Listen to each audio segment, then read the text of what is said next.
मफाहमत सदर आसिफ अली जरदारी की सियासत का मरकज़ी नुक्ता है और वो सारे फरीकों को साथ लेकर चलने की सलाहियत भी रखते हैं। तो जिस तरह आपने ये फैसला किया है कि अभी तक का फैसला है कि आपने हुकूमत में शामिल नहीं होना, कल को हालात बदल सकते हैं, तो अगर इमरान खान साहब अपने मौक़िफ़ में कुछ नरमी पैदा करते हैं तो क्या आप उनको भी मफाहमत के इस सेटअप में, इस बंदोबस्त में उन्हें भी शामिल करना चाहेंगे? क्योंकि इस वक्त अपोजिशन को बहुत बड़ा मसला यह है कि उसके लोग कैद हैं और उसे उसका ख्याल यह है कि उसे काम भी नहीं करने दिया जा रहा। देखिए, अपोजिशन का काम अपनी जगह है, वो असेंबलियों में बैठ के हुकूमत की पॉलिसीज को क्रिटिसाइज कर सकते हैं, बिल्कुल करें, उनको कौन रोक रहा है? वो तो खुद ही काम नहीं कर रहे। रही बात, हम तो जी हमेशा से ये समझते हैं कि मुल्क के अंदर तनाव और नफरत की पॉलिटिक्स खत्म होनी चाहिए। पीटीआई वाले जरा इस मामले में नए हैं, उनको ये तजुर्बे नहीं है, इसलिए उनके रिएक्शंस बड़े अजीबोगरीब हैं। और मैं समझता हूं कि खान साहब ने बहुत सारे मौके जो हमने पैदा किए, आपके इल्म में है कि जब हम हुकूमत में थे, वो अपोजिशन में और एस्टेब्लिशमेंट से लड़ रहे थे, तब भी हमने रास्ता पैदा किया था, लेकिन वो फाइनल मरहला आ गया, तय हो गया, फिर खान साहब विड्रा कर गए।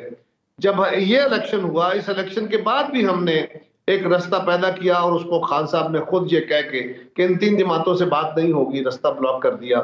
अब अगर खान साहब अपने रवैयों में नरमी पैदा करते हैं तो सियासी लोग कभी भी डेडलॉक क्रिएट नहीं करते। ठीक, जहां तक कानूनी मामलात हैं, उनके रास्ते में कुछ सजाएं, कुछ अदालती प्रोसेस है, वो उनके रास्ते में खड़ा है, तो वो अपनी जगह। लेकिन अगर उनकी जमात ये फैसला करती है और वो कदम आगे बढ़ाती है, कुछ नरमी नहीं, वो बाकायदा इसमें अगर वो अपना कदम आगे बढ़ाती है और ये समझती है कि इस मुल्क को बहरानों से निकालने के लिए उन्हें दीगर जमातों का मैंडेट भी तस्लीम करना होगा, उन्हें पाकिस्तान के इन हालात में सबके साथ बैठना होगा, अगर वो ये समझते हैं तो बिलाशुबा कोई मुझे नहीं कारी साहब मोहसिन नकवी साहब किसके उम्मीदवार है? वो उनका जो कुर्ब है वो तो आसिफ अली जरदारी साहब के साथ रहा है। आसिफ अली जरदारी साहब ने एक इंटरव्यू में उन्हें अपना बेटा भी करार दिया। तो क्या इसको पीपल्स पार्टी के खाते में डाला जाए या ये फैसला सरीहन पीएमएलएन का है? मोहसिन नकवी साहब बड़े हमाजियत शख्सियत है, उनके सबके साथ ताल्लुकात बड़े अच्छे हैं, वो मुस्लिम लीग के भी बड़े कुर्ब रखते हैं, वो जरदारी साहब के भी करीब हैं। तो सब में कोई और भी शामिल है? जी, सब में पीपल्स पार्टी और नून लीग के अलावा कोई और भी शामिल है? सभी शामिल है। जी, आप जिसका जिसका जिसका शक आप जाहिर कर रही हैं, हो सकता है वो भी दुरुस्त हो। अच्छा, ठीक है। अच्छा, कारा साहब, अगर माजी में देखा जाए तो सदर आसिफ अली जरदारी ने अपने पहले दौर में चीन के साथ रास्ता हमवार किया और वो एक गाइडिंग प्रिंसिपल्स देते रहे वजारत खारजा को, और सी पैक में नो डाउट उसका रास्ता बनाने में उनका बड़ा किरदार रहा। तो क्या अब भी आसिफ अली जरदारी साहब ये अपना रोल बरकरार रखेंगे? जरदारी साहब अपना ये रोल भी बरकरार रखेंगे, बल्कि इससे बियॉन्ड भी जाएंगे और वो कोशिश भी करेंगे, वो हुकूमत को रहनुमाई भी देंगे। अच्छा, अमकानी तौर पे इसहाक डार साहब वजीर खारजा है और डार साहब की उनके साथ बड़ा अच्छा ताल्लुक, जाती बहुत अच्छा है। ये मुशावरती अमल अगर चलेगा तो मेरा ख्याल है इससे चीजें बहुत बेहतर हो जाएंगी। चीफ प्राइम मिनिस्टर साहब भी इस बात से आगाह है, वो जरदारी साहब की सलाहियतों और उनके तजर्बात से भी आगाह है। सो जरदारी साहब की तरफ से किसी किस्म की रुकावट नहीं, बल्कि हर तरह की सपोर्ट फराहम होगी। अच्छा कायरा साहब, दूसरी बार जरदारी साहब सदर बने हैं, उनका ये जो दौर है पिछले दौर से कितना मुख्तलिफ होगा?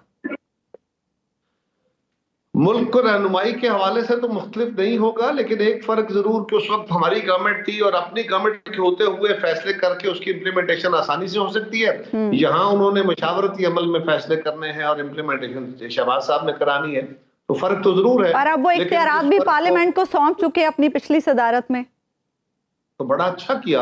हम यही समझते थे कि ये दुरुस्त फैसला है, लिहाजा कर दिया। कारी साहब, पाकिस्तान मुस्लिम लीग नून कह रही है कि निगरान हुकूमतों का खात्मा ज़रूरी है। बिलखसूस उसके एक सेनेटर तो बाकायदा तौर पर तकरीरें करते भी पाए जाते हैं इस हवाले से कि निगरान हुकूमतों को मुकम्मल तौर पर ख़त्म कर दिया जाए और जो मौजूदा हुकूमतें हैं यही निगरान में कन्वर्ट हो जाएं और इलेक्शन करवाएं।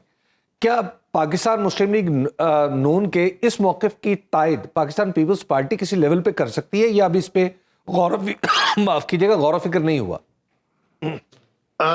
मेरा नहीं ख्याल अभी इस पे कोई संजीदगी से गौर फिक्र हुआ है।